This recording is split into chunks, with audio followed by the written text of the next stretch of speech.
Welcome to today's podcast. This is podcast number 4. We have done 3 podcasts so far. This is the 4th one. The name of the podcast is Club 13. This is a club where we are learning, teaching ourselves to be better people for the society as a whole. But we start with being better individuals before we can make the society a better place. Last week we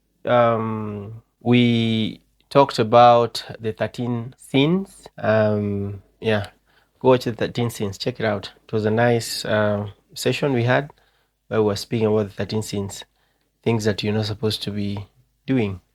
This week we are going to talk about how to master your situation and to control your environment. Because remember, for you to succeed, you have to have a perfect mastery of your situation and your environment. You must have ways to move around your environment for you to succeed. And I have a list of 5 things that we can do to master our situations and environments and be in control. You don't want to be in a situation where you have no control. How do you master your situation? How do you master your environment? How do you control your situation and your environment? Number 1 is you need to prepare. Number 2, you need to anticipate. Number 3, you need to strategize. Number 4, you need to take action. Number 5, adapt. Preparation is good. You need to prepare for every situation. Be prepared. Remember, they say opportunity favors the prepared. You need to be able to anticipate what might happen.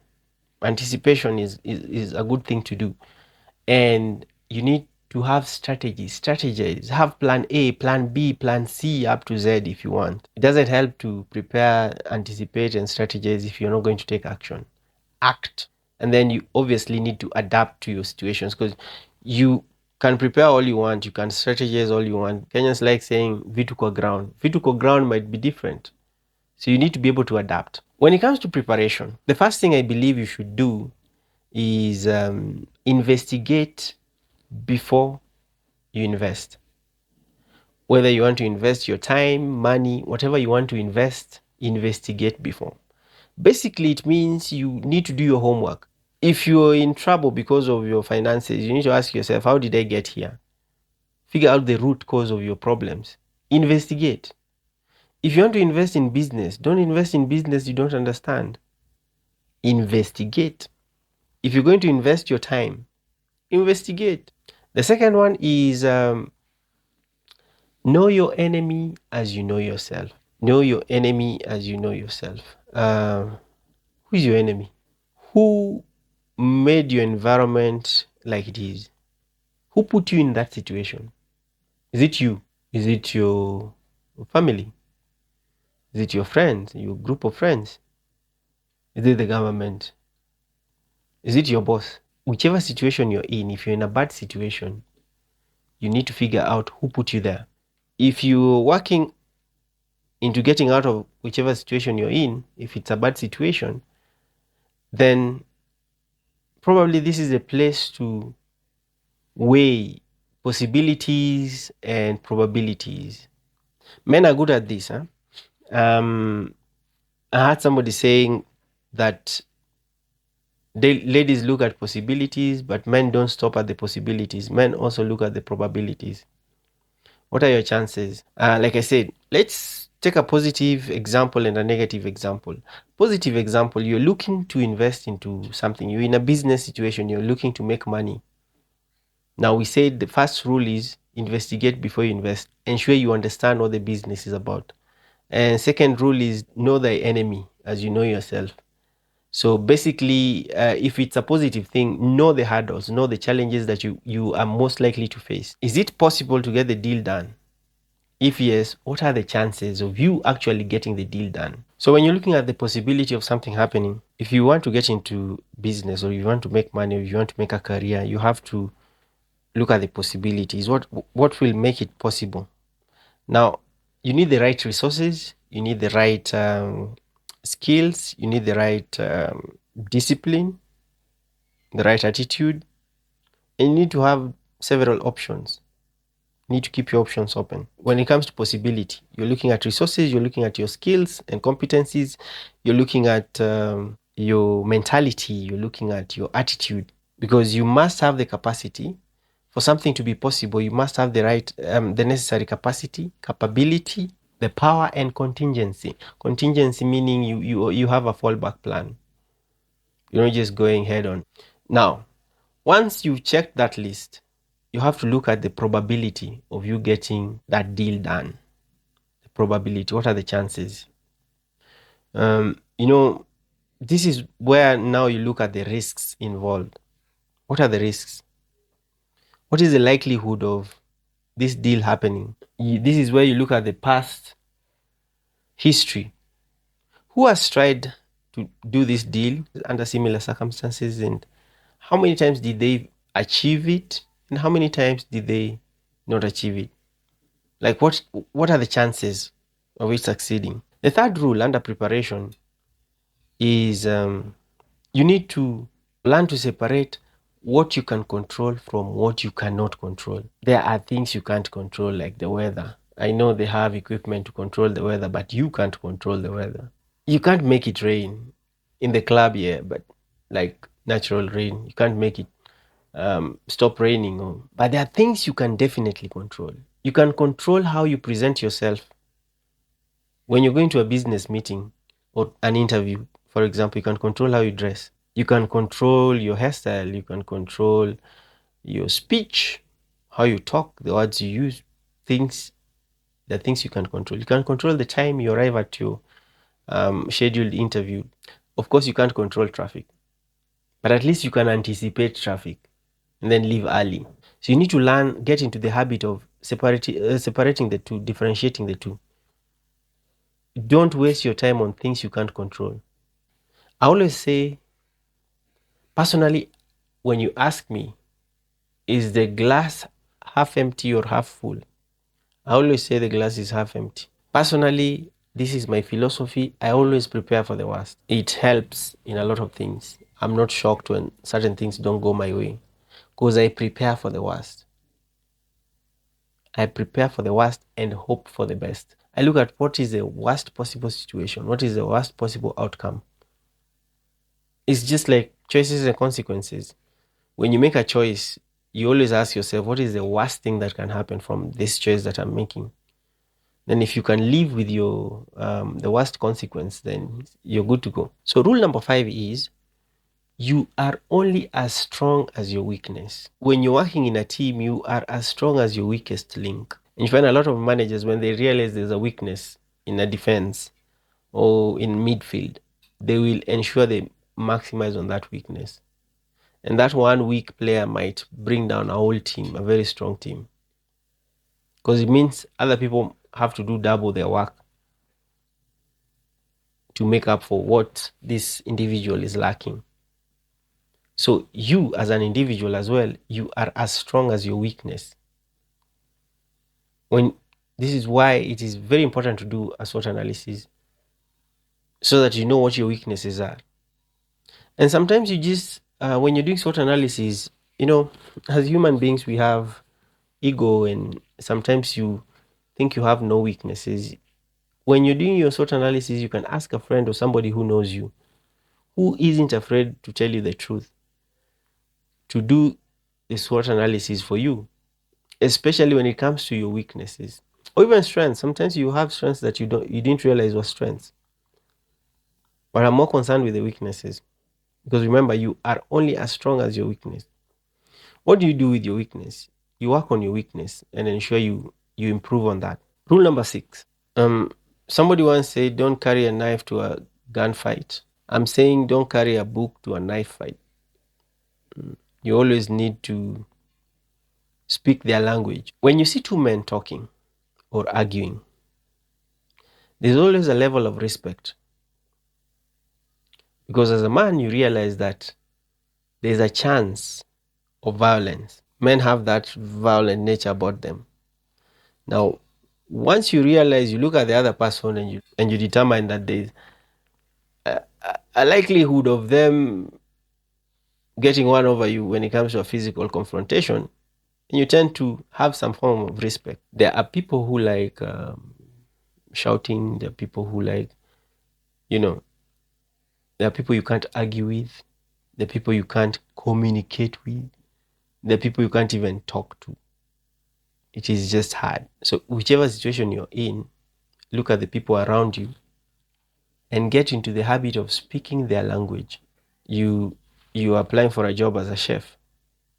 Then you go for a job interview and you didn't carry your chef uniform. Then you are well dressed, yes. Then you're given a practical interview where you're given ingredients and you're told to make XYZ food. And then you say, oh, I didn't carry my chef's attire. Question is, what job were you applying for?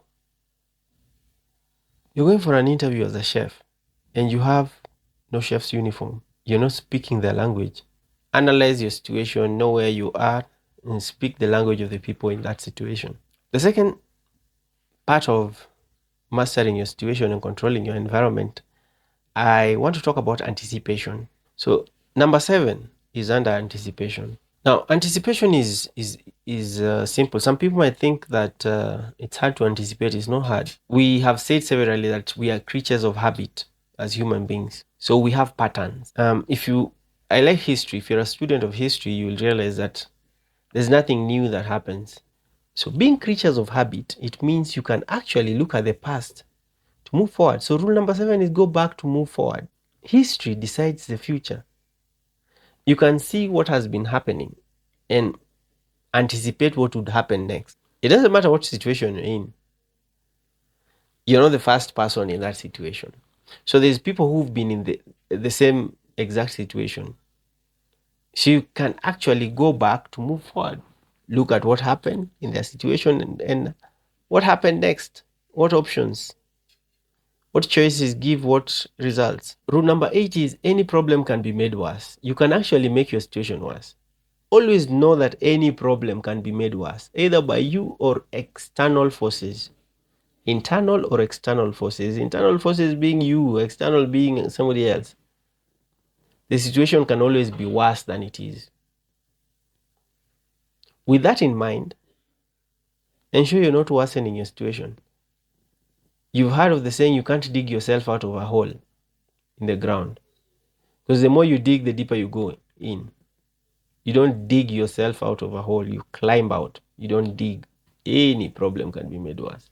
Always have that at the back of your mind when you're anticipating, so that you look at ways in which things can go left. Rule number 9, focus not on how far you have come, but on how much further you need to go.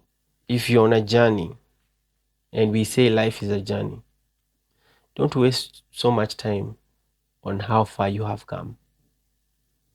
It's what under the bridge has been done. Concentrate on how much further you have to go. If you're in a war and you win a few battles, you concentrate on celebrating the battles you've won, not knowing that it's a war. There are more battles ahead of you. You should concentrate on the battles to come. In primary school, I scored very high marks, but you're now in high school. Concentrate on your high school. What is your goal in high school? How much further are you from the goal? That helps in anticipation. You've heard people saying so much to do, so little time. You have very little time. So if you're concentrating on things you have already done, it's a waste of time. So that is anticipation. Anticipation, we have 3. Rule number 7, 8, and 9. We are going to strategizing. Under strategy, we have 10, 11, 12. So rule number 10. There's this rule that I heard somewhere, and I thought about it, applied it in certain situations, and it works. They say that quantity creates quality. Like if you're not good at something, the other way of saying this is practice makes perfect. Somebody said that they were giving this example that let's pick a group of 10 people. So it was a furniture class of 20. They were divided into 2 groups, one of each of 10 people. And they were told to research and see how to make chairs. So they were given the same duration. They were given 30 days, a month, Group number 1 was told to make 10 quality chairs in a month. Figure out how to make chairs and make only 10 chairs, but they should be of the best quality. Group number 2 was told within the 30 days they should make 100 chairs. And then when they were reviewing the chairs, they found out that the guys who were told to make 10 good chairs did not have very good chairs. The guys who were making 100 chairs without worrying about the quality ended up making very good chairs. Their last 10 chairs were the best because they had made a chair 90 times. So that is experience. And they had found ways, shortcuts, techniques to making chairs. So their last 10 chairs were better than the guys who had 30 days to make only 10 chairs.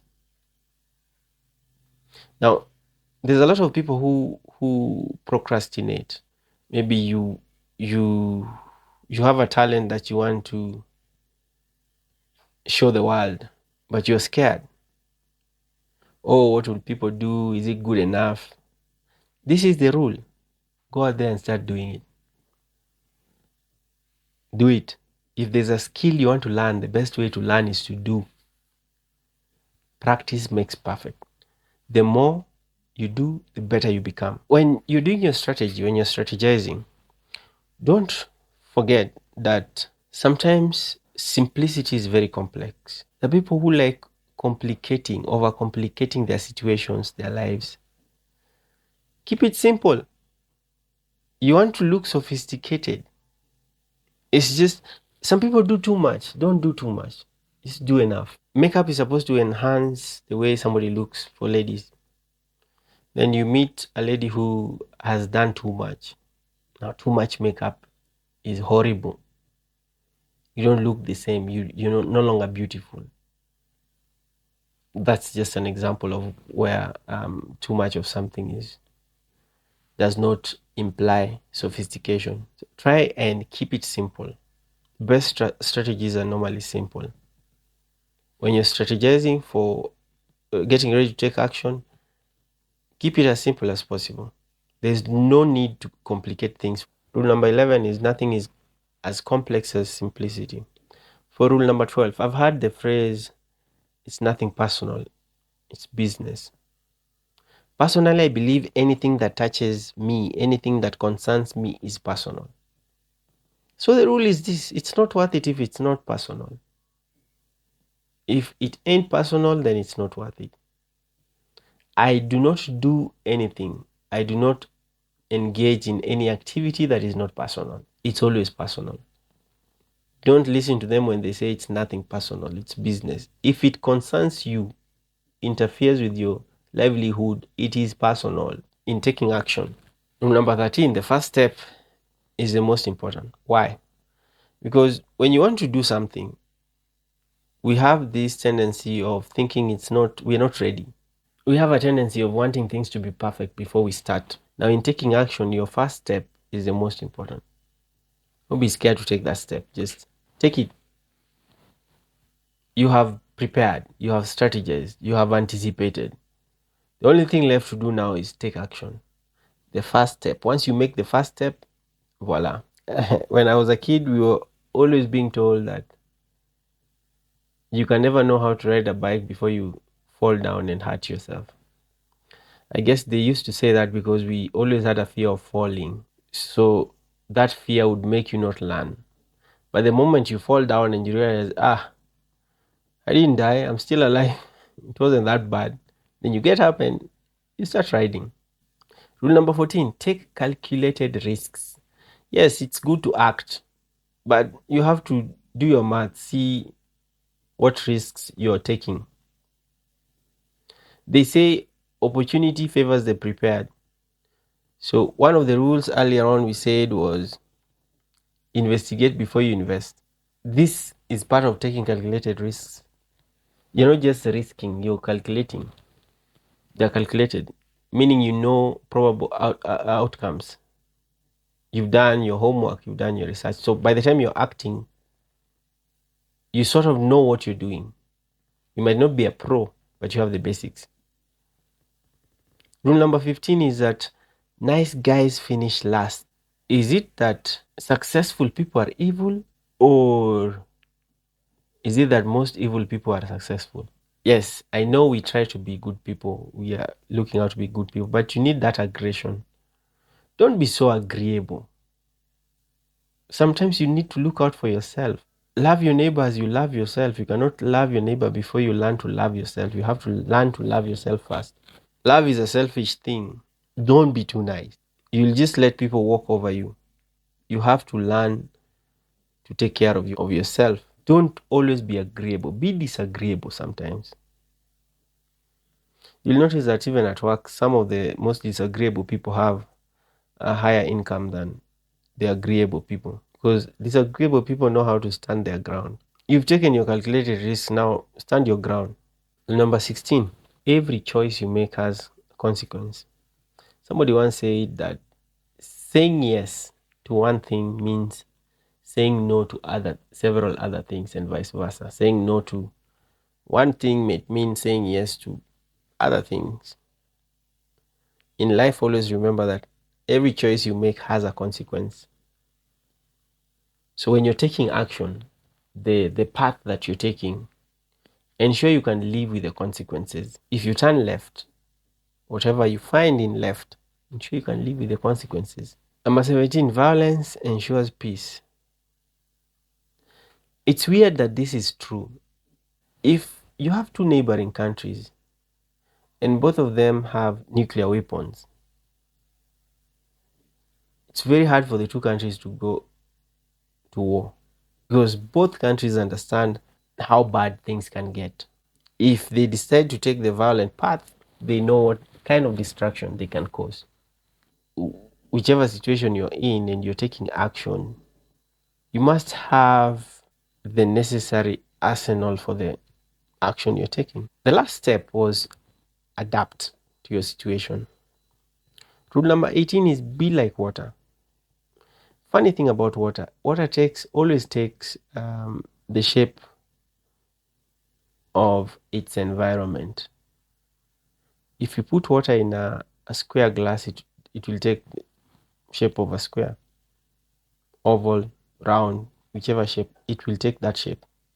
Then if you observe water, like if you look at rivers, you might have the strongest rocks. Water is very patient. Water will always just erode the rock at a very slow pace.